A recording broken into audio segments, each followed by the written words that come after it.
everybody's starting to give their flowers to JT Realmuto, but I think on this show, we haven't exactly given the guy all of his flowers. And so I think today is a very good day for us to just take a moment and kind of recap where things were at with JT Realmuto a little bit earlier this season. And if you remember, a lot of times when we talked about players that were going to be coming up for new contracts, we pretty much would always go out of our way to mention that it's insane that Ranger Suarez isn't signed. We'd go out of our way to mention the fact that it was insane Kyle Schwarber wasn't signed. And then when you looked at JT Realmuto, there were moments where you'd have to say to yourself, all right, the season wasn't going nearly as well as I'm sure he would have wanted it to in a contract year.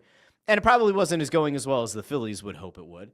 And so there was probably a thought that, all right, at the end of the season, depending on how things go, depending on what the contract negotiations look like, if you're the Phillies, do you want to re-sign a 34-year-old catcher to a whole hell of a lot more money?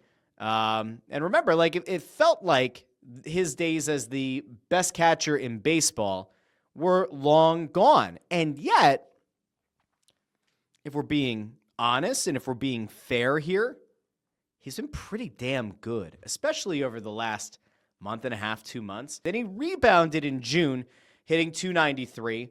In July, he was simply on fire at the plate. In 79 at-bats, he posted a .354 average.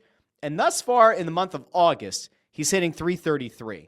Now, if you take a look at his performance over the last week or so, he's hitting .381. Last 15 days, he's hitting .375.